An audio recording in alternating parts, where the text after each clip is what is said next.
Hello everyone, get ready for the CBSE 2025 with this solved class 10 science paper. In this video, class 10 science CBSE 2023 solved paper is discussed. So first of all, जिन्होंने हमारे channel को subscribe नहीं किया, please subscribe our channel so that you can get the latest video of our channel. In this video, we have solved or explained all the questions and their marking scheme also. So join with us and learn and be ready for the CBSE 2025 exam. Let's join. Solve paper CBSE 2023 की science class 10. चलिए section 1 देखते हैं. इसका section 1 MCQ type का था. First question देखते हैं. When sodium bicarbonate react with dilute hydrochloric acid the gas evolve. देखिए सोडियम बाइकार्बोनेट क्या होता है हमारा NaSCO3. ठीक है, तो HCl के साथ में रिएक्ट करा रहे हैं इसको HCl के साथ में. ठीक, जहां पे कार्बोनेट होता है वहां पे कार्बन डाइऑक्साइड गैस निकलती है, तो इसका ऑप्शन सी करेक्ट हो जाएगा. Carbon dioxide it terms like water milky. Second question देखते हैं. इसका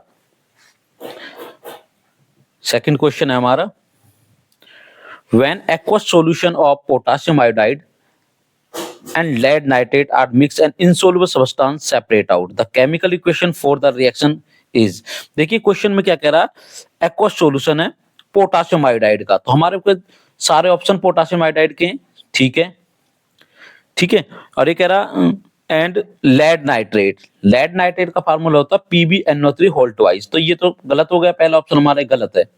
ठीक है, PbNO3 होल ट्वाइस वाला करेक्ट है, तो ये ऑप्शन हो सकता है हमारा.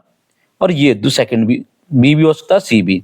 और ये बना क्या रहे हैं, इंसोल्युबल सब्सटेंस बना रहा है. देखिए दूसरे वाले में क्या कर बैलेंस नहीं कर रखा है, पहले वाले में बैलेंस है, तो इसका ऑप्शन हो जाएगा बी, आंसर हो जाएगा. थर्ड क्वेश्चन देखिए. A metal ribbon x burn in oxygen with A dazzling white flame. Metal ribbon है व्हाइट फ्लेम के डेजलिंग व्हाइट के साथ में जल रहा है, तो हमारा क्या हो जाएगा, a white S why they रहा है. Correct option describe XYZ. White oxygen with dazzling white flame. White flame देता है हमारा मैग्नीशियम, जो सीबीएसई में दे रखा है, तो हमारा ऑप्शन बी करेक्ट हो जाएगा. एक्स जो मैग्नीशियम है, वाई मैग्नीशियम ऑक्साइड है, तो बी ऑप्शन हो जाएगा इसका. फोर्थ क्वेश्चन देखते हैं. इसके acid present in the tomato. Tomato में आपको पता ऑक्जेलिक एसिड होता है, तो डी ऑप्शन करेक्ट हो जाएगा इसका. फिफ्थ देखिए. Sodium hydroxide is termed an alkali while ferric hydroxide is not. Sodium hydroxide जो है अल्कली है, जबकि फेरिक ऑक्साइड अल्कली नहीं है, तो इसका आंसर हो जाएगा हमारा बी ऑप्शन है. कि सोडियम हाइड्रोक्साइड एक बेस होता है which is soluble in water, while ferric hydroxide is also base but it is insoluble. और आपको पता है अल्कली क्या होते हैं, वाटर सोलुबल होते हैं, जो वाटर में डिजोल्व हो जाते हैं बेस, उनको वाटर, उनको क्या बोलते हैं, अल्कली. ठीक है, तो इसका बी ऑप्शन हो जाएगा. सी पार्ट देखते हैं. इसका The name of the salt used to remove permanent hardness of the water. कौन सा साल्ट है जो परमानेंट हाइड्रेट, तो उसमें होता है हमारा sodium carbonate decahydrate. Sodium carbonate decahydrate, जिसे हम वॉशिंग सोडा भी बोलते हैं. क्या बोलते हैं, वॉशिंग सोडा. तो इसका ऑप्शन हमारा सी हो जाएगा. 7 देखिए. The electron dot structure of chlorine molecule is. Chlorine molecule का इलेक्ट्रॉन डॉट स्ट्रक्चर बताना है. इसमें क्लोरीन क्या होता है हमारा, तो इसका ऑप्शन क्या हो जाएगा हमारा, सी ऑप्शन करेक्ट है इसका. एक देखो, इस क्लोरीन के पास में 7 इलेक्ट्रॉन है, इसके पास भी 7 इलेक्ट्रॉन है, एक एक इलेक्ट्रॉन दोनों ने शेयर कर लिया है, तो इसका 7th का सी ऑप्शन हो जाएगा. 8th क्वेश्चन देखिए. 8 कह रहा है ऑब्जर्व द फॉलोइंग डायग्राम. को ऑब्जर्व करना and identify the process and its significance from the following option. देखो डायग्राम को देखते हैं, तो वाटर इवोपरेट हो रहा है. वाटर इवोपरेट किसमें, ट्रांसपिरेशन. प्रोसेस का नाम क्या है, वाटर इवोपरेट, ट्रांसपिरेशन हो रही है यहाँ पे, ट्रांसपिरेशन. यहां से वाटर ऊपर की तरफ जा रहा है, रूट वाटर को एब्जॉर्ब कर रही है. ठीक है, तो यहां से क्या हो, सकन प्रेशर डेवलप होता है, सकन प्रेशर. ठीक है, अब इसमें बताना आपको कौन सा evaporation maintain water content in the leaf cells, गलत है. Transpiration create in suction pores which pulls water inside the plant, बिल्कुल करेक्ट है. ट्रांसपिरेशन से जो वाटर इवोपरेट हो रहा है उससे ही सकन प्रेशर डेवलप होता है, जिससे रूट एब्जॉर्ब करती है वाटर को, तो इसको बी ऑप्शन करेक्ट हो जाएगा. नाइन्थ देखिए, opening and closing of stomata is due to, opening and closing stomata क्या होता है, movement of water in and out of the guard cell होता है, तो इसका भी बी ऑप्शन करेक्ट हो जाएगा। 10 देखिए, एक cross between A pea plant with white flower के साथ कर रहे हैं, स्मॉल वी है तो ये हमारा रिसेसिव है, and a pea plant with violet flower capital V है, result in F2 progeny which ratio of vv and white flowers, F2 में रेशियो पूछ रहा है, F2 progeny in which ratio of violet and white flowers will be, F2 में white उसका ratio कितना रहेगा, तो आपको पता है इसमें हमारे क्या रहते हैं, व्हाइट रेशियो का फ्लोवर रहेगा 1:1, तो इसका आंसर हो जाएगा ए। ये दिखा रखा है इसका व्हाइट का और उसका। 11 देखिए, in plant the role of cytokinin, cyto means cell, kinin means division, जो सेल का डिवीजन करता है, ठीक है, सेल डिवीजन करता है, तो इसका रोल बताना है इसको, तो हमारा promote cell division, cyto means cell, kinin means division, तो इसका आंसर ए बनेगा फर्स्ट। 12 देखिए, the number of chromosomes in parents and offspring of particular species undergo sexual reproduction remains constant, constant रहते हैं, क्यों रहते हैं वो, बिकॉज हाफ क्रोमोसोम जो होते हैं at the time of gametes formation, half chromosome take part करते हैं, हाफ फादर से आते हैं, हाफ मदर से आते हैं, इसलिए वो क्या रहते हैं, हमेशा सेम रहते हैं, तो इसका डी ऑप्शन हो जाएगा। 13 देखिए, the LED bulb of 12 watt का एक 6 watt are connected in series, कैसे कनेक्ट करेंगे, सीरीज में कनेक्ट करे गए हैं। If the current through the 12 watt is 0.06 ampere, the current through the 6 watt will be, कौन सा करंट रहेगा उससे, देखिए सीरीज में कनेक्ट है हुए दोनों, इस पे करंट 0.06 एम्पियर का है, तो दूसरे वाले पे भी सेम करंट फ्लो करेगा, तो इस पे भी करंट कितना रहेगा, सेम 0.06 एम्पियर ही रहेगा, ठीक है, तो इसका आंसर हो जाएगा हमारा B, because they are connected in series. 14 देखिए, the correct pattern of magnetic field lines of the field produced by current carrying solenoid loop is, इसमें से बताना, देखिए इसमें डायरेक्शन इधर की साइड जा रही है, अपवार्ड दिखा रहा है, इसमें डायरेक्शन भी अपवार्ड दिखा रहा है, जबकि ऐसा नहीं होता, एक में डायरेक्शन अपवार्ड होती है तो दूसरे में डायरेक्शन डाउनवार्ड होती है, तो ए ऑप्शन नहीं रहेगा, बी में यहाँ पे डायरेक्शन दिखाई नहीं गई, ये भी गलत हो जाएगा। सी वाले में देखिए एक बार में डाउनवार्ड है, इसमें डाउनवार्ड दिखा रहा है तो इसमें अपवार्ड है, तो ये हमारा सी ऑप्शन करेक्ट हो जाएगा इसका। अब देखिए 15th में, resistance of a resistor is reduced to half of its initial value, initial value को हाफ कर दिया, if other parameters of electrical circuit remains unaltered, उनको छेड़ाछाड़ी नहीं करेगी, ये वो सेम रखे गए, तो amount of heat produce in the register will become, heat कितनी रहेगी इसकी, अब देखिए इसमें से देने के लिए पहले रेजिस्टेंस ऑफ रजिस्टर, पहले रेजिस्टेंस था आर, अब क्या कर दिया, R/2 कर दिया है, ठीक है। हीट क्या होती है हमारी, हीट प्रोड्यूस तो होते हैं इनवर्सली प्रोपोर्शनल होती है, हीट प्रोड्यूस क्या होती है, इनवर्सली प्रोपोर्शनल होती है, तो वो क्या हो जाएगा, इनवर्सली प्रोपोर्शनल, मतलब यदि रेजिस्टेंस अब यहाँ पे घट रहा है तो हीट प्रोड्यूस क्या होगी, बढ़ेगी, तो इसका मतलब 2 टाइम्स हो जाएगी, बी आंसर हो जाएगा इसका, हीट कितनी हो जाएगी, 2 टाइम्स। नेक्स्ट है 16 देखिए, alpha particle enters in a uniform magnetic field में एंटर करता है अल्फा पार्टिकल, जैसे the direction of the force experience by the alpha particle, direction का इसमें क्या डायरेक्शन, करंट ये हमारा मैग्नेटिक फील्ड है, यहाँ पे कोई पार्टिकल एंटर कर रहा है तो इसकी डायरेक्शन, ये फ्लेमिंग का लेफ्ट हैंड रूल यूज करके बता देंगे, इसमें इसका ऑप्शन क्या हो जाएगा, आउट ऑफ द पेज जाएगी, आउट ऑफ द पेज। 16 हो जाएगा। 17 देखते हैं, असर्शन 17, 18, 19, 20 4 क्वेश्चन आपके असर्शन रीजनिंग के। पहला असर्शन कह रहा है reaction of quicklime with water is exothermic reaction, बिल्कुल करेक्ट स्टेटमेंट है हमारी, सही है। Quicklime react विग्रेसली with water releasing a large amount of heat, exothermic है तो लार्ज अमाउंट ऑफ हीट निकलेगी, ये भी ठीक है। क्विकलाइम बहुत तेजी से करता है तो ये असर्शन भी ठीक है, रीजन भी ठीक है, और रीजन जो है करेक्ट एक्सप्लेनेशन है असर्शन का, तो ऑप्शन ए बन जाएगा इसका, ऑप्शन ए। नेक्स्ट है असर्शन है in humans if gene B is responsible for black eye and gene small b is responsible for brown eye, इसका मतलब जो ब्लैक आईज है वो डोमिनेंट है और ब्राउन आईज है रिसेसिव है, then the colour of the eye of the progeny having gene combination BB और B will be black only. Reason, the black color of the eye is a dominant color, ये तो जो progeny है, then the colour of the progeny क्या रहेगा? Progeny का देखते हैं तो कैपिटल बी, और यहाँ पे स्मॉल बी, इनको कराएंगे तो तीन हमारे क्या, capital B small B, capital B small B, capital B small B, सारे कैपिटल बी स्मॉल बी बनेंगे। हाइब्रिड ब्लैक बनता है इसमें तो F1 में, जबकि ये कह रहा है कैपिटल बी स्मॉल बी तो बनेगा ही ना, कैपिटल बी बनेगा। तो ए असर्शन हमारा हो गया गलत, और रीजन है हमारा correct. Black colour of the I is dominant, हाँ ब्लैक कलर डोमिनेंट है। तो इसका जब ए असर्शन गलत होता है और रीजन ठीक है स्टेटमेंट में, तो हमारा डी ऑप्शन हो जाता है। तो इसका आंसर हो जाएगा डी ऑप्शन। 19th क्वेश्चन देखिए, असर्शन कह रहा है the inner wall of the small intestine है finger like projection called villi which rich in blood. बिल्कुल करेक्ट स्टेटमेंट है। इनर वॉल जो स्मॉल इंटेस्टाइन की उनमें विली प्रेजेंट होती हैं जो ब्लड रिच होती हैं। रीजन क्या है? These villi have a large surface area to help the small intestine to complete digestion. बिल्कुल करेक्ट स्टेटमेंट है ये भी, और असर्शन का रीजन बिल्कुल करेक्ट है। तो इसका ऑप्शन बनेगा हमारा ए। 20 देखिए, a current carrying state conductor experience a force when placed perpendicular to the direction of magnetic field. A current carrying बिल्कुल स्टेटमेंट करेक्ट है ये, इसमें भी है। The net charge on a current carrying conductor is always zero।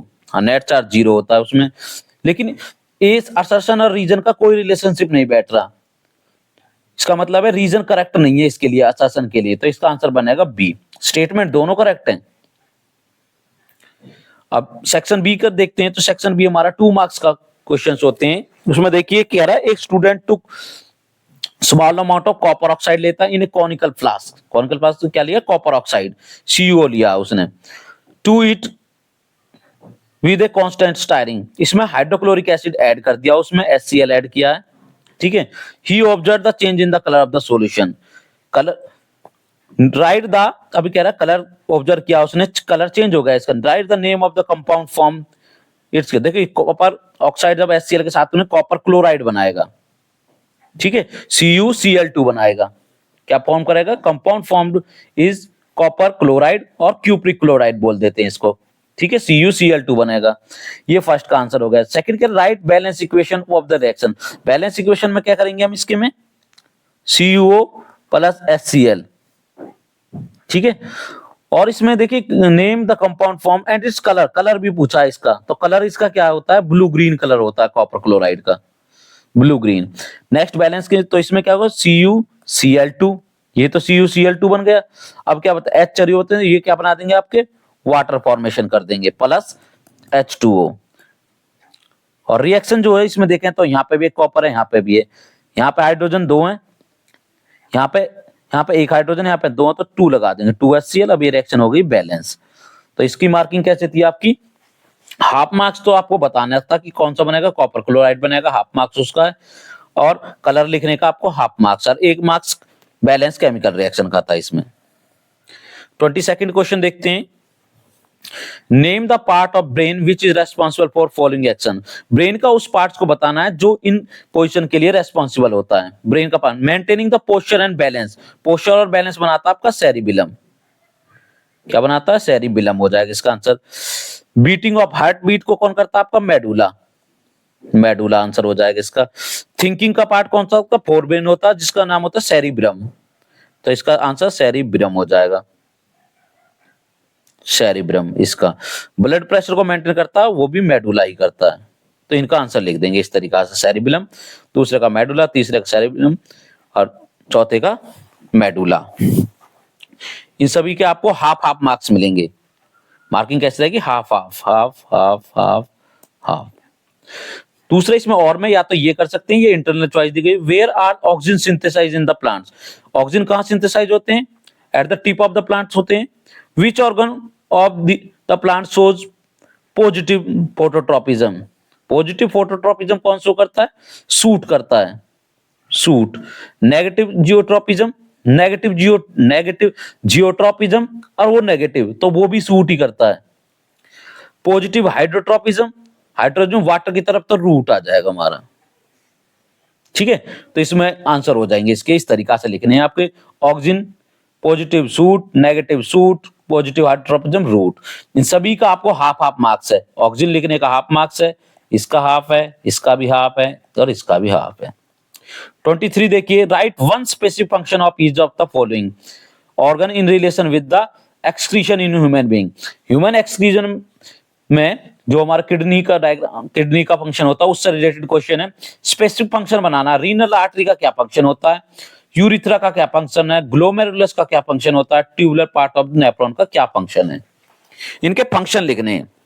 तो देखिए, renal artery जो होती है कैरी नाइट्रोजनस वेस्ट को कैरी करके लेता है टुवर्ड द किडनी। ये आर्टरी का क्या काम है, वहां पे नाइट्रोजन वेस्ट को कैरी करके लेके आना, कहां तक, किडनी तक लेके आने का काम है। दूसरा हमारा urethra, urethra release urine out of the body. Urethra क्या है, स्मॉल ओपनिंग होती है जो एग्जिट आउट करता है या रिलीज आउट करता है किसको, यूरिन को। नेक्स्ट है glomerulus, glomerulus help in infiltration of the blood passing through it and pass it into the brown capsule. Glomerulus क्या करता है, फिल्टर करने का काम जो होता है ग्लोमेरुलस का होता है, और ये ब्लड को कहां पे पास कर देता है, ब्राउन कैप्सूल तक पहुंचा देता है। नेक्स्ट है tubular part of nephron. Tubular part of nephron जो है रीअब्जॉर्ब करता है यूजफुल प्रोडक्ट को, जैसे कि ग्लूकोज है, अमीनो एसिड है, आयन है। तो इसका क्या है, ट्यूबुलर पार्ट का क्या है यार, रीअब्जॉर्ब करता है यूजफुल प्रोडक्ट को। ये फंक्शन बता दें इसके। तो इन सभी के आपको हाफ हाफ मार्क्स थे। इसका हाफ है, इसका भी हाफ है, इसका हाफ है, इसका भी हाफ है। 24th क्वेश्चन देखिए, two green plants are kept separately in oxygen free container. Oxygen नहीं है उनमें, one in the dark and other in the sunlight. एक को अंधेरे में रखा गया, एक को रोशनी में रखा गया, सनलाइट में, सूर्य की रोशनी। It was observed that the plant kept in dark could not survive along. जो प्लांट डार्क अंधेरे में रखा गया तो वो ज्यादा दिन तक जिंदा नहीं रह पाता है। Give reason for this observation, इसका, इस ऑब्जर्वेशन का क्या रीजन है, क्यों हुआ ऐसा, वो बताना। तो इसमें बताएंगे plant release oxygen during photosynthesis. Plant जब फोटोसिंथेसिस करते हैं तो ऑक्सीजन को रिलीज करते हैं, which can be utilised by the plant for respiration. और ये प्लांट्स किसके लिए यूज कर सकता है उस ऑक्सीजन को, रेस्पिरेशन, क्योंकि प्लांट्स भी एनिमल की तरह रेस्पिरेशन करते हैं, ब्रेक डाउन ऑफ फूड किया जाता है प्लांट्स में भी। The plants kept in the dark were not able to perform photosynthesis, नहीं होगी डार्क में रखा, सनलाइट नहीं मिली, to generate some oxygen for respiration, respiration को से ऑक्सीजन नहीं मिलेगी तो फूड का ब्रेक डाउन होगा, धीरे धीरे डाई हो जाएगा। जबकि the carbon dioxide released by the plant after respiration was utilized, और जिस अंधेरे वाले प्लांट ने जो कार्बन डाइऑक्साइड, सॉरी उसने जो कार्बन डाइऑक्साइड रिलीज करी वही प्लांट फोटोसिंथेसिस के लिए यूज कर लेगा। इसलिए जो सनलाइट में जो प्लांट रखा था वो सर्वाइव कर जाता है, जो डार्क में रखा था वो धीरे धीरे डाई हो जाता है। 2 मार्क्स क्वेश्चन था, पहले की 1 मार्क्स मिलेगा, दूसरे रीजन के लिए 2 मार्क्स मिलेगा। 25th क्वेश्चन देखिए, observe the following diagram and answer the following question. Diagram देखिए, लाइट रेज जा रही है, ये क्या कर कन्वर्ज हो गई है, पहले ही कन्वर्ज होती जो कि रेटिना पे होनी चाहिए थी, आई लेंस को दिखाया गया, आई बॉल को दिखाया गया। Identify the defect vision on, कौन सा डिफेक्ट है इसमें, पहले ही कन्वर्ज हो गई तो आपको देखो इसका मतलब वो ऑब्जेक्ट नजदीक की चीजों को देख पाएगा लेकिन दूर की चीजों को नहीं देख पा रहा है। तो डिफेक्ट कौन सा होगा इसमें, आपका मायोपिया होगा, जिसमें नजदीक को तो देख पाएगा, दूर का नहीं देख, तो मायोपिया डिफेक्ट का नाम हो जाएगा। लिस्टेड 2 कॉजेज, मायोपिया डिफेक्ट हो गया हमारा। इसके 2 कॉजेज कौन कौन से हो जाएंगे, इलोंगेशन ऑफ आई बॉल बड़ी हो गई हो, या एक्सिव कर्वेचर, जो कर्वेचर है ना आईज का वो ज्यादा हो गया, ये कर्वेचर बढ़ गया है जिससे यहीं पे कन्वर्ज हो गई है रेज। तो ये 2 रीजन हो जाएंगे इसके। Name the type of lens used for the correction, lens कौन सा यूज करते हैं इसमें, कॉनकेव लेंस यूज करते हैं इसमें, कॉनकेव। अब देखिए इसमें मार्किंग कैसे होगी, हाफ मार्क्स मायोपिया का, हाफ हाफ इनके मार्क्स, 2 रीजनों के हाफ मार्क्स इसका। तो इस तरीके से इसके क्या मिल जाएंगे आपके 2 मार्क्स। या बी, या तो ए पार्ट कर दीजिए, इसका बी पार्ट भी कर। The colour of the sky from the earth appears blue but from the space it appears black, why, ये बताना आपको कि उसको कलर ब्लैक क्यों होता है। तो उसको बताना, इसमें करेंगे द स्काई अपीयर्स ब्लू, क्यों दिखाई देती है sky blue, because of the presence of atmosphere which scatter the maximum blue colour, क्योंकि ब्लू कलर की वेवलेंथ सबसे कम होती है, इससे ब्लू कलर स्प्रेड हो जाता है, स्कैटर्ड हो जाता है, इसलिए स्काई नीचे से जब अर्थ की सरफेस से देखोगे तो ब्लू देखेगा, क्योंकि अर्थ का एटमॉस्फेयर होता है। लेकिन स्पेस में, but space have no atmosphere, space के पास कोई एटमॉस्फेयर नहीं होता, so there is no scattering of light. क्या लिखेंगे, no scattering of light, so the sky appears the dark। 26 देखिए, use of several pesticide which result in the excessive accumulation of pesticide in rivers or pond is a matter of deep concern, justify the statement। ये कह रहा है जो pesticides होते हैं, paste को किल करने के लिए जो दवाइयां केमिकल छिड़के जाते हैं वो हार्मफुल होते हैं रिवर में, इसके कॉज ऑफ कंसर्न क्यों है वो बताना है इसका। तो आपको बताना पेस्टिसाइड्स आर टॉक्सिक होते हैं, नॉन बायोडिग्रेडेबल सब्सटेंस है that run out of the water bodies में। वंस टॉक्सिन जो एंटर होते हैं ऑर्गेनिजम्स की बॉडी में, लिविंग ऑर्गेनिज्म जो उसकी उसमें जैसे फिशेज हैं, प्रॉन्स हैं, टॉर्टोइज की बॉडी में जाते हैं, इट इज नॉट मेटाबोलाइज, ये इनका भी मेटाबॉलिज्म नहीं, तो डाइजेस्ट नहीं होते ना और एक्सक्रीट आउट होते हैं, तो इससे एक्युमुलेशन हो जाता है। ये एक्युमुलेशन इंक्रीज होता है टॉक्सिन लेवल ईच सक्सेस, जैसे कि स्मॉल पिग को बिग फिश खाएगी उसमें और ज्यादा हो जाएगा, फिश उस फिश को ह्यूमन बीइंग खा लेता तो उसमें और ज्यादा टॉक्सिन लेवल बढ़ जाएंगे। ठीक है, तो इसको क्या कहते हैं, जो टॉक्सिन लेवल बढ़ता है बायोलॉजिकल मैग्निफिकेशन होता चला जाएगा, और इससे हर टॉपिक लेवल में क्या हो जाता है, टॉक्सिक टॉक्सिन जो है इंक्रीज होते चले जाएंगे। That's the cause of concern. 2 marks का क्वेश्चन था ये। सेक्शन सी 3 मार्क्स का क्वेश्चन है, while electrolysing water before passing the current some drop of an acid are added. Electrolysis करने से पहले वाटर में कुछ ड्रॉप एसिड की डाली जाती है, ऐसा क्यों बताना आपको। नेम द गैस लिबरेटेड के, फिर जब इलेक्ट्रोलाइज वाटर कहते हैं तो कैथोड पे कौन सी गैस निकलती है, एनोड पे कौन सी। Write the relationship between the volume of gas collected in anode and volume of gas collected, फिर उसके रिलेशनशिप बताना कि जो एनोड पे गैस निकलती है और जो कैथोड पे गैस निकलती है उनकी वॉल्यूम में क्या रिलेशनशिप होता है। ये पहला क्वेश्चन पूछ रहा। दूसरा what is observe when silver chloride is exposed to the sunlight, क्या होता है जब सिल्वर क्लोराइड को सनलाइट में रखा जाता है। Give the type of reaction, इसमें टाइप ऑफ रिएक्शन पहला क्वेश्चन सॉल्व करते हैं। फर्स्ट, इलेक्ट्रोलाइसिस ऑफ वाटर में आपको पता है जो वाटर होता है pure water is a non conductor of electricity.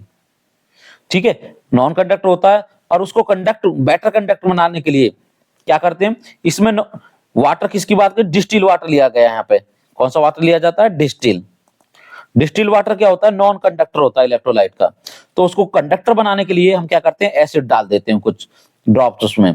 Bye this action ions will be produce due to dissociation, और उसमें से इलेक्ट्रिसिटी कंडक्ट हो जाती है तेजी से। तो ये तो पहले क्वेश्चन का आंसर होगा यहाँ से वाई, ये वाई वाले को। फिर क्या रहेगा, नेम द गैस, दूसरी लाइन में गैस लिबरेट, कैथोड पे होगी हमारी हाइड्रोजन गैस, एनोड पे होगी हमारी ऑक्सीजन गैस। आपको ये क्या याद रखना है, कैथोड पे पॉजिटिव चार्ज वाली गैस होती है, हाइड्रोजन पे पॉजिटिव चार्ज, तो हाइड्रोजन कैथोड पर रहेगी, एनोड पे negative charge, oxygen negative charge होती है इसलिए गैस ऑक्सीजन एनोड पर रहेगी। फिर इसमें पूछ रहा था रिलेशनशिप, देखिए जो रिलेशनशिप होती है हाइड्रोजन H2 दो मॉलिक्यूल दो एटम निकल रहे हैं तो उसकी 2 वॉल्यूम रहेगी, ऑक्सीजन का 1 वॉल्यूम रखेगा, तो रेशियो क्या हो जाएगा उनका 2:1 का रेशियो रहेगा, 2 हाइड्रोजन के रहेंगे 1 ऑक्सीजन का रहेगा। जब silver when the silver chloride expose करते हैं it will break down into silver and chlorine, silver metal में ग्रे कलर होता है जिसका, और क्लोरीन में ब्रेक डाउन हो जाएगा। ये रिएक्शन करके दिखानी है इसकी, तो इसके 3 मार्क्स मिल जाएंगे आपको टोटल क्वेश्चन के। 28 देखिए, suggest a safe procedure of diluting a strong concentrate को, यदि आप स्ट्रॉन्ग एसिड है, कंसंट्रेट एसिड, उसको डाइल्यूट करें तो क्या प्रोसीजर होगा। तो इसमें क्या है, acid is diluted by adding the acid to the water, water को एसिड में नहीं डालना है, एसिड को वाटर में डालना है। एसिड कहां डालना है, एसिड को, एसिड टू वाटर ऐड करना है, उसमें एसिड को वाटर में डालना है। अगर ऐसा नहीं करूंगा बिकॉज इसमें क्या है, हाई अमाउंट में एनर्जी निकलती है, वाटर उसको एब्जॉर्ब कर लेगा। अगर एसिड वाटर को एसिड में डाला तो उसमें बहुत ज्यादा एक्सोथर्मिक एक्सपोजर हो सकता है, फिर उसमें बहुत ज्यादा हीट हो जाएगा। Name the salt formed when sulphuric acid is added to sodium hydroxide and write its pH. Salt NaOH लेना, सोडियम हाइड्रोक्साइड, उसमें H2SO4 ऐड करो तो Na2SO4 बनेगा और 2H2O मॉलिक्यूल निकलेगा। तो ये रिएक्शन करके दिखानी है, ये बता देंगे हम लिख के। पीएच क्या होगी इसकी Na2SO4 की, अबाउट ये, क्योंकि इसके बाद में देखिए ये एक बेस है, ये एक एसिड है, एसिड और बेस की में न्यूट्रल साल्ट बनते हैं, तो इसकी पीएच वैल्यू क्या होगी, अबाउट टू 7 होगी, न्यूट्रल साल्ट बनेगा इसमें, एसिड न्यूट्रलाइजेशन रिएक्शन हो रही है। द कलर ऑफ द, फिर कह रहा है dry HCl does not change the colour of the dry blue litmus paper, why. वो ऐसा ये कह रहा है कि ड्राई HCl जो गैस है वो ब्लू लिटमस के कलर को चेंज नहीं करती है, ऐसा क्यों। The colour of the litmus paper change only when in the presence of ions like hydrogen और हाइड्रोनियम आयन, तो उसमें क्या होता है, आयन में डिसोसिएट नहीं होती है dry HCl gas, that's why colour change नहीं होता है। ठीक है, HCl gas does not change the color of litmus paper. 29 देखिए, how does paramecium obtain its food? Paramecium को बताना है वो किस तरह से अपने फूड को प्राप्त करता है। तो इसमें लिखेंगे paramecium take food it specific spot होते हैं जिसे हम एंडोसाइट्स कहते हैं। क्या बोला जाता है उनको? एंडोसाइट्स। एंडोसाइट्स किस द्वारा लेते हैं? Food is move to the spot by the movement of cilia. Cilia के हेयर लाइक स्ट्रक्चर होते हैं पैरामीशियम में। मैं स्ट्रक्चर बनाकर दिखा, जैसे पैरामीशियम है तो इसमें हेयर लाइक स्ट्रक्चर है, ये सीलिया होते हैं। और इसमें ये क्या? एंडोसाइट। एंडोसाइट्स की तरफ इसकी तरफ मूव कर दिया जाता है food. Which cover the entire surface of the cell. Cilia पूरी सरफेस पे प्रेजेंट होते हैं। तो ये होगा how does food obtained by the paramecium. Next, list the role of each of the following in our digestive system. Hydrochloric acid का क्या role है? हाइड्रोक्लोरिक एसिड क्रिएट मीडियम को एसिडिक बनाएगा जिससे एंजाइम पेप्सिन काम करता है। और दूसरा फंक्शन क्या है? It also kills the germs, bacteria वगैरह को किल करता है। ट्रिप्सिन, ट्रिप्सिन का क्या काम? Trypsin help in digestion of protein into small peptide, या डाइजेशन ऑफ प्रोटीन लिख सकते हो इसका, ट्रिप्सिन का काम है। नेक्स्ट है muscular wall of stomach. Stomach की मस्कुलर वॉल क्या करती है? The muscular wall of stomach help in mixing, food को पूरी तरह से मिक्स करती है thoroughly with more digestive juice, क्योंकि मस्कुलर वॉल में डाइजेस्टिव जूस प्रेजेंट होते हैं स्टमक के। नेक्स्ट है salivary amylase. Salivary amylase contain enzyme होता है जिसका नाम होता है salivary enzyme which break down starch to give simple sugar. Salivary amylase एक एंजाइम का नाम है जो क्या करता है? स्टार्च का ब्रेक डाउन करता है, सलाइवा में होता है जो कि। इसमें इंटरनल चॉइस भी दी गई है आपको, या तो ये ऊपर वाला करना है या बी पार्ट कर लीजिए। व्हाट इज डबल सर्कुलेशन को बताना है।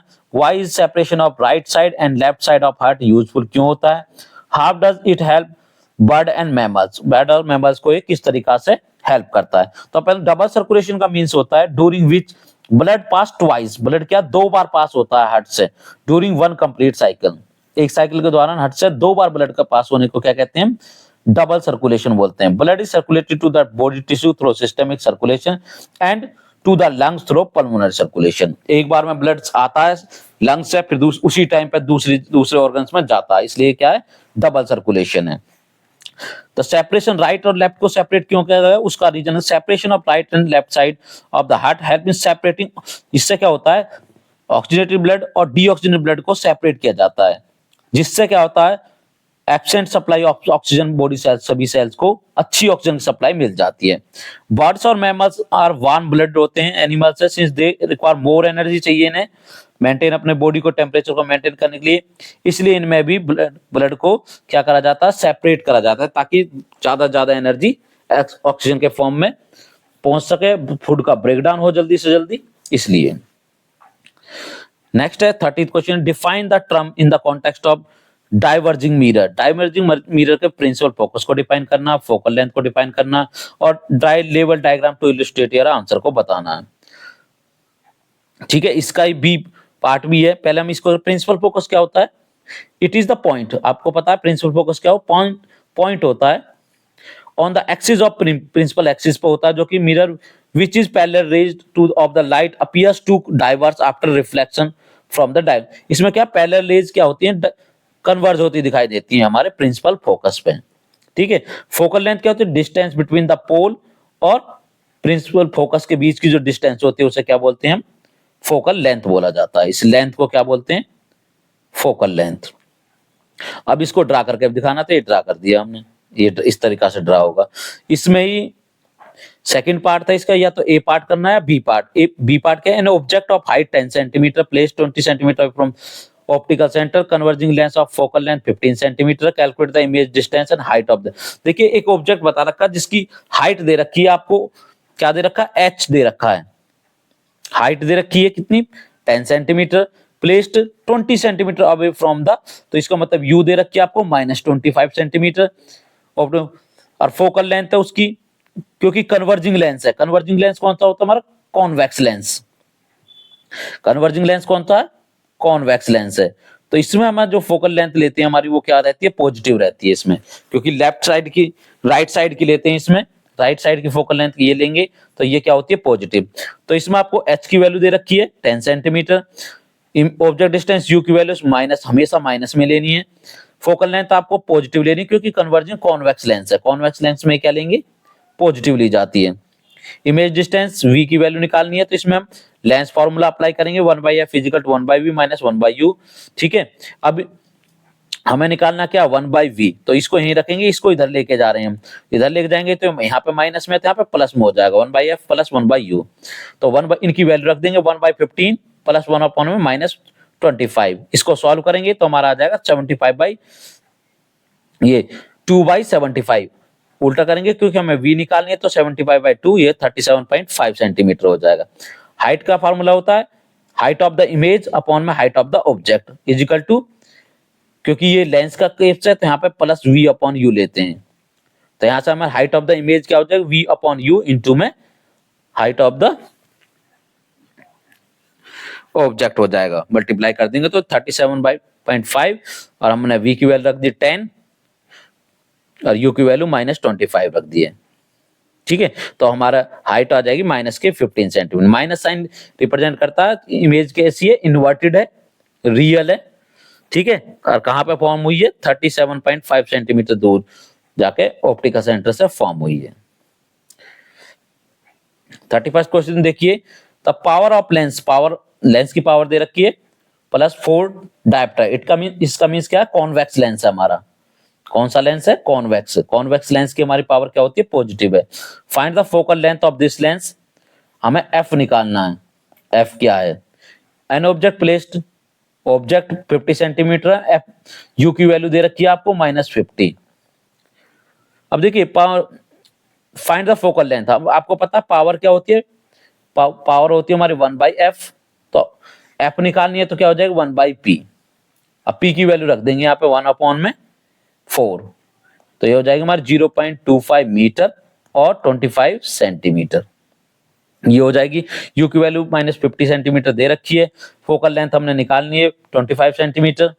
ठीक है, वो तो इससे v की वैल्यू निकालनी है इसमें। अब v की वैल्यू निकालनी 1/v is equal to 1/f plus 1/u, ये फार्मूला हो जाएगा हमारा लेंस फार्मूला से। तो इसकी वैल्यू रखेंगे -50 रखेंगे तो v हमारी क्या आ जाएगी 50 सेंटीमीटर। तो ऐसी 50 सेंटीमीटर जब इसमें v पॉजिटिव आती है, ठीक है, v पॉजिटिव आ रही तो हमारी कैसे बनेगी, मैग्नीफाइड इमेज बन रही है, एक तो बहुत बड़ी बन रही है। ऑब्जेक्ट 25 सेंटीमीटर पे 50 पे रखा है तो v भी 50 पे ही बन रही है इसकी,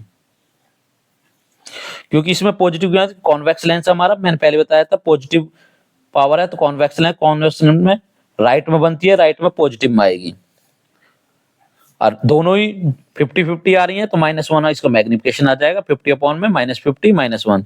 तो इमेज कैसी हमारी रियल है, इन्वर्टेड और सेम साइज की बन रही है, ये बताना। 32nd देखें, why is an alternative current consider to be advantage over direct current for the long distance transmission of electric power. दूसरा कहता है हाँ, ये कह रहा है कि अल्टरनेटिव करंट जो है वो ज्यादा सही है, अच्छा है डायरेक्ट करंट से, जब हम लॉन्ग डिस्टेंस में इलेक्ट्रिक पावर का ट्रांसफरेंस करते हैं, ऐसा क्यों, बताना। How is the type of current used in the house hold supply different from one given. Battery में जो करंट होता है वो अलग होता है और जो हमारे हाउस होल्ड में जो सप्लाई आ रही है वो अलग है, ऐसा क्यों होता है, बताना हो। How does an electric fuse prevent the electric current circuit and appliances from a possible damage to the short circuiting of the overloading. ये कह रहा है जो इलेक्ट्रिक फ्यूज है वो किस तरीका से इलेक्ट्रिक सर्किट और अप्लायंसेस को डैमेज होने से बचाता है। तो ये तीनों क्वेश्चन का आंसर देते हैं, पहले इनका ही कर लेते हैं। अल्टरनेटिंग करंट जो होता है can be transmit over long distance at very high voltage so as to ensure that current value जो इसमें current value is very low at as a very low amount of energy lost during transmission. क्योंकि alternative current में जो है energy की value लो होती है, तो इसमें करंट की वैल्यू लो होती है तो एनर्जी भी कम लॉस्ट होती है। और जब ये हाउस होल्ड तक पहुंचता है तो voltage can be step down to require requisition, तो उससे उसको वोल्टेज को बढ़ाया जा सकता है, किससे, बाय स्टेप अप और स्टेप डाउन ट्रांसमीटर यूज करके, ट्रांसफार्मर यूज कर लेते हैं, तो इसलिए ये ज्यादा अच्छा है अल्टरनेटिव करंट। दूसरा type of the current use in the house hold में हम अल्टरनेटिंग एसी करंट यूज करते हैं, जबकि बैटरी में हमारा direct current DC current use होता है। नेक्स्ट है इलेक्ट्रिक फ्यूज जो मेड अप होता है एक वेरी लो मेल्टिंग पॉइंट के वायर से, अलॉय से बना होता है। यदि करंट की वैल्यू बढ़ती है उसमें तो वो मेल्ट हो जाता है और अप्लायंसेस को सेव कर लेता है। इसी का बी पार्ट था, देखिए बी पार्ट और देखेंगे इसका। इंटरनल चॉइस दी गई है इसमें, या तो ए पार्ट करना है या बी पार्ट करना है। For the current carrying solenoid as shown torn magnetic field line, give reason, explain out of 3 point A, B and C. At which point field strength is maximum and at which point it is maximum. Field strength जो है कहां पे, आपको पता है field strength जो होती है पोल्स पे मैक्सिमम होती है, ठीक है, पोल्स पे मैक्सिमम होती है, मिडल पे मिनिमम होती है, तो ए बी सी पॉइंट्स में बताना है इसका, ठीक है। तो फील्ड स्ट्रेंथ मैंने बताया जैसे मैक्सिमम किस पर रहेगी, ए पॉइंट पर रहेगी, as A is inside the solenoid and the field lines जो इसमें हाईएस्ट डेंसिटी की होती हैं। इन तीनों पे देखते हैं, ए बी सी में बताना, देखो इस तरीका से इसकी फील्ड लाइन बनेगी और अंदर की तरफ यूनिफॉर्म होती है सारी जगह। तो ए में ज्यादा लाइन बन रही है तो ए पॉइंट पे सबसे ज्यादा क्या रहेंगी, मैग्नेटिक फील्ड स्ट्रेंथ रहेगी। दूसरा field strength will be minimum किस पर रहेंगी, बी पॉइंट पर रहेंगी, कोई ये क्यों लीस्ट डेंसिटी रहेगी यहाँ पे फील्ड लाइंस की, यहाँ पे बी पॉइंट हमारे यहाँ पे बनाया हुआ है इसने, इसलिए इसकी सबसे कम यहाँ पे रहेंगी बी पॉइंट पे। नेक्स्ट क्वेश्चन है इसका, write one difference between biodegradable and non biodegradable, list two impact of each type of accumulative waste on environment if it is not disposed of properly. ये कह रहा है कि बायोडिग्रेडेबल और non biodegradable substance के बीच में एक डिफरेंस देना है, तो आप इसमें से कोई सा भी एक डिफरेंस, जैसे सब्सटेंस दैट कैन बी, जो डिकम्पोज हो जाते हैं नेचुरली उन्हें हम बायोडिग्रेडेबल कहते हैं, जो डिकम्पोज नहीं होते माइक्रोऑर्गेनिज्म द्वारा उन्हें नॉन बायोडिग्रेडेबल कहते हैं। ये एनवायरमेंटल फ्रेंडली होते हैं बायोडिग्रेडेबल, ये एनवायरमेंटल हार्मफुल होते हैं। दूसरा को list two impact of each, दो इम्पैक्ट बताने इसमें, डिकम्पोजिशन ऑफ बायोडिग्रेडेबल वेस्ट जो क्या करता है भाई, foul smell which spread in the environment affect the people near by area. Biodegradable substance का जब डिकम्पोजिशन होता है तो फाउल स्मेल करते हैं जो लोगों के लिए नुकसानदायक होते हैं। इट एक्ट ब्रीडिंग ग्राउंड, जिससे क्या होता है ब्रीडिंग, जैसे आपने डेड एंड डिकेइंग लीव्स देखे होंगे, डंग देखा होगा, पशुओं का डंग जो होता है, गोबर जो होता है, उसमें से बैड स्मेल आने लगती है, उसमें हाउस फ्लाई वगैरह का खतरा बढ़ जाता है, जो बहुत सारी डिसीज फैलाने का एज ए वेक्टर काम करते हैं। इसी तरीके से non biodegradable, actually non biodegradable से पेस्टिसाइड है, इससे सोइल पोल्यूशन होगा और सोइल की फर्टिलिटी कम हो जाती है। जबकि non biodegradable waste enter the food chain में यदि एंटर कर जाते हैं नॉन बायोडिग्रेडेबल, तो अफेक्ट वेरी बायोटिक कंपोनेंट को अफेक्ट करते हैं, ये भी बहुत सारी डिसीज प्रोड्यूस कर देते हैं जैसे कि कैंसर।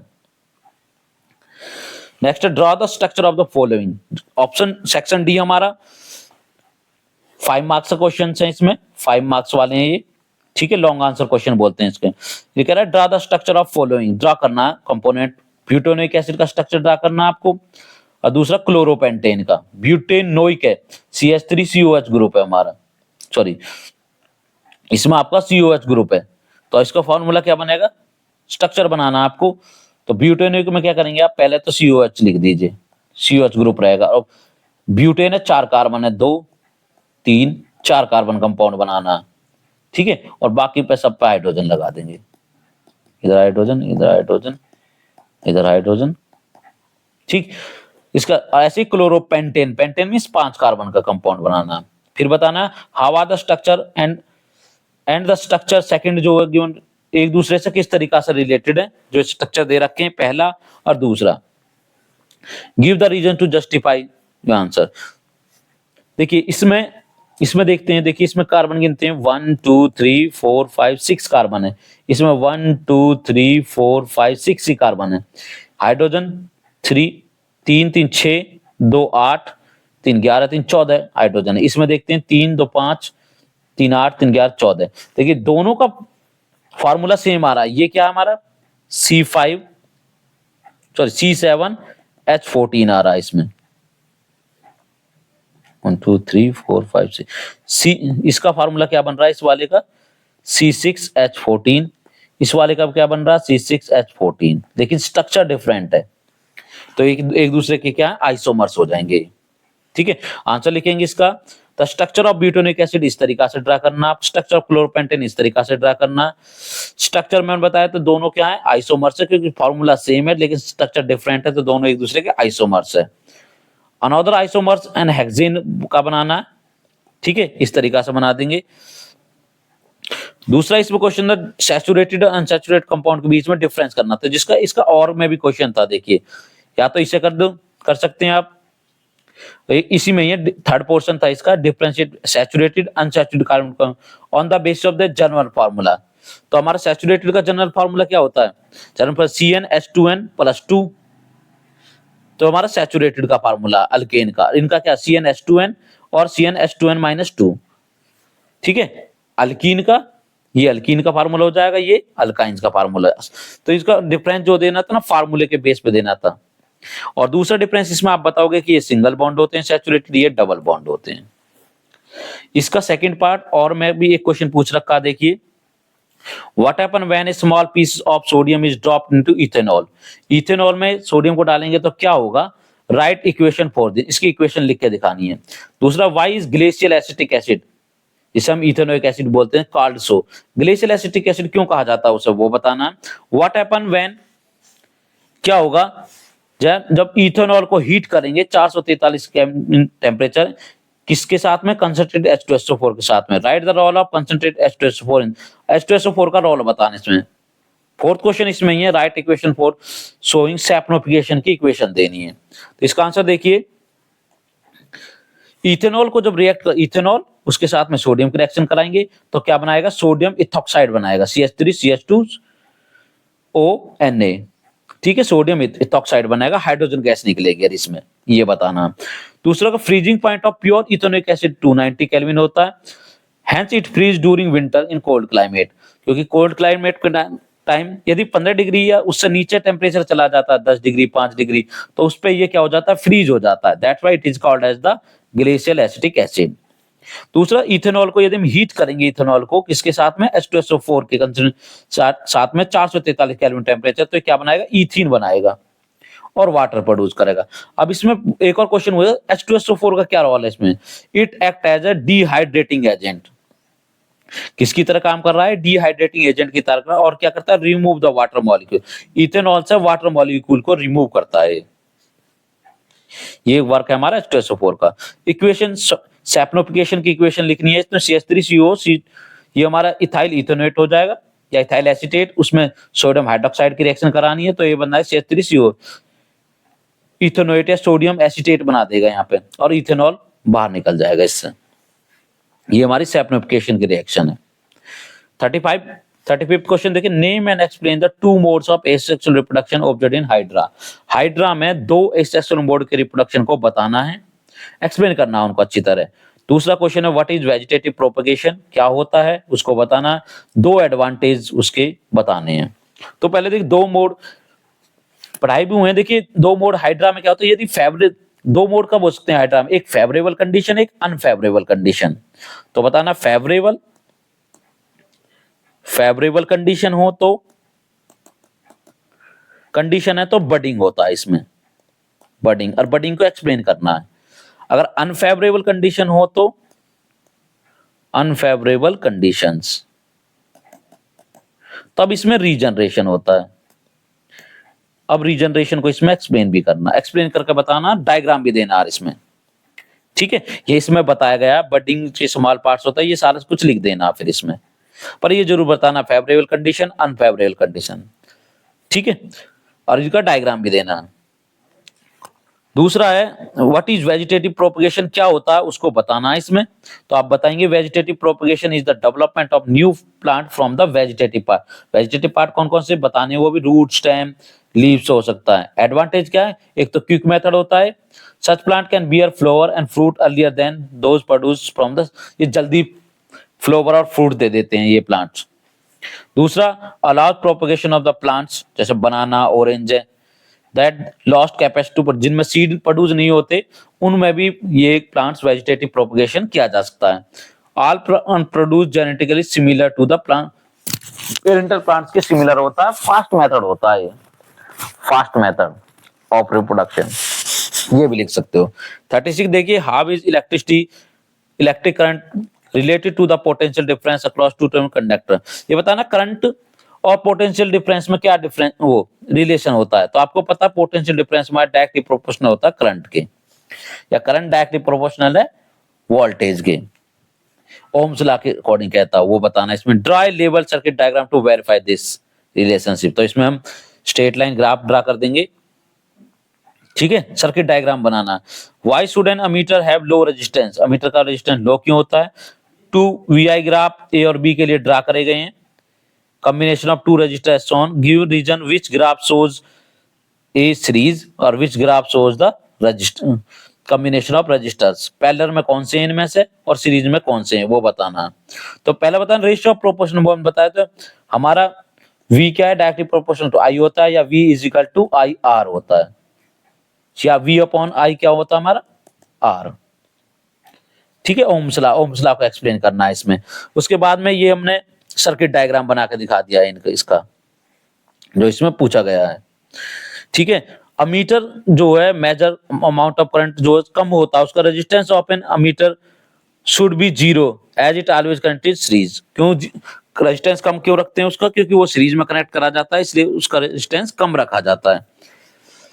ठीक है, Hence resistance add to the total resistance of the circuit, जो उस पर ज्यादा इफेक्ट नहीं पड़ना चाहिए इसका। Slope of IV graph gives the reciprocal of resistance. ठीक है, जो हमें इसमें VI ग्राफ ड्रा करना है आपको, एक straight line graph. Series combination has a net, जिसका रेजिस्टेंस देखिए VI ग्राफ दे रहा है, तो जिसका इस वाले में देखते हैं हम, तो देखिए इसका जो है हमारा वैल्यू कम आएंगी, तो A का तो रेजिस्टेंस कम आ रहा है, B का रेजिस्टेंस ज्यादा आ रहा है, तो B तो जो है सीरीज में है, A हमारा पैरेलल में है। ठीक है, ठीक है, B indicates parallel combination, A indicate the series combination. तो ये लिख देना आपको। ई सेक्शन हमारा केस बेस्ड स्टडी है। ठीक है, केस को पढ़ना है, इसको पूरे को पढ़ के इनके आंसर करने हैं। So the electron transfer in the formation of magnesium chloride के जो ट्रांसफर स्ट्रक्चर बनता है हमारा मैग्नीशियम क्लोराइड का, तो इस तरीका से हम बनाएंगे। Mg 2 पॉजिटिव का बनेगा, 2 इलेक्ट्रॉन को लूज करके बनेगा। क्लोरीन 2 इलेक्ट्रॉन को गेन करके Cl नेगेटिव बना देगा। ठीक है, ये आंसर करना है इसमें। दूसरा, to list two properties of ionic compound other than their high melting and boiling point. Ionic compound को बताना है कि ionic compound are water soluble होते हैं, वो आंसर लिख सकते हो इसमें। They are water soluble and they conduct the electricity in molten state में, electricity they are brittle and crystalline solid, वो भी बता सकते हैं इसमें।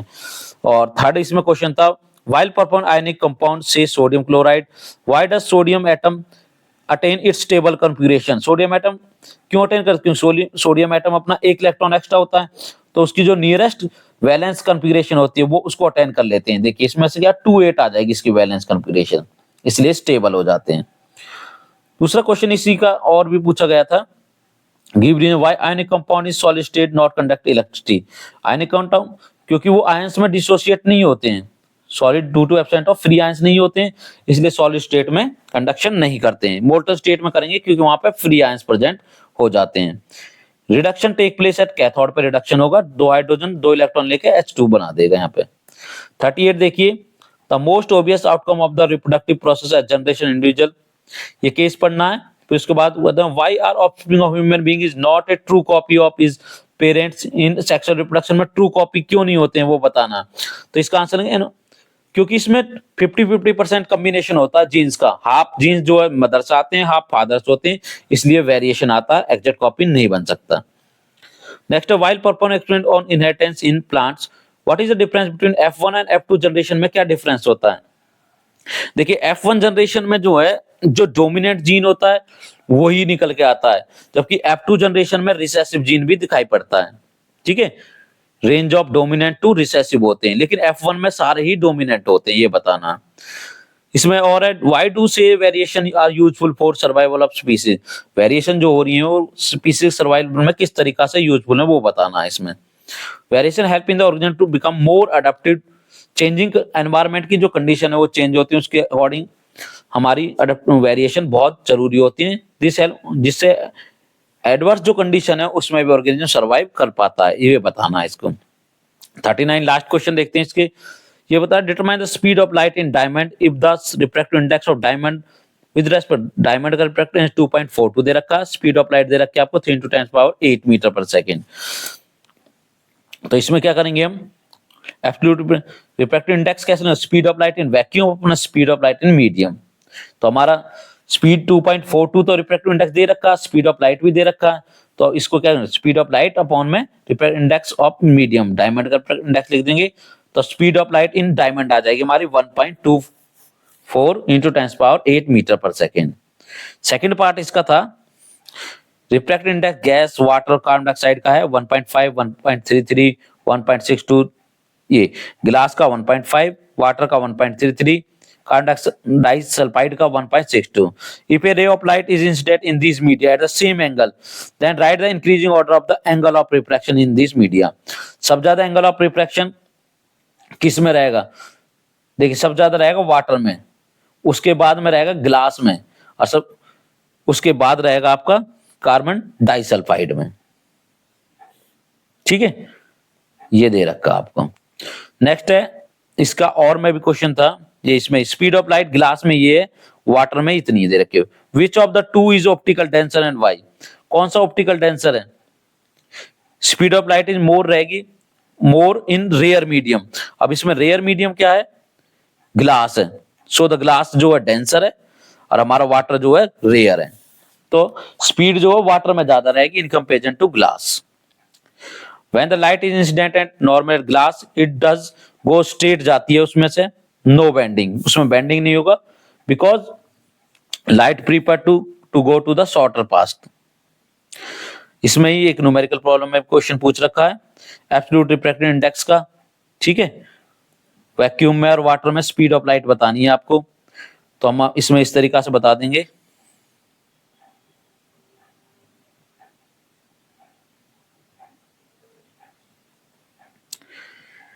ठीक है, ये इस तरीका से इसमें सॉल्व कर रखा. स्पीड ऑफ लाइट वही 3 × 10⁸ मीटर पर सेकंड आ जाएगी, और उसमें वाटर में स्पीड ऑफ लाइट 2.25 × 10 मीटर पर सेकंड. ये हमने सेट ए सॉल्व कर लिया.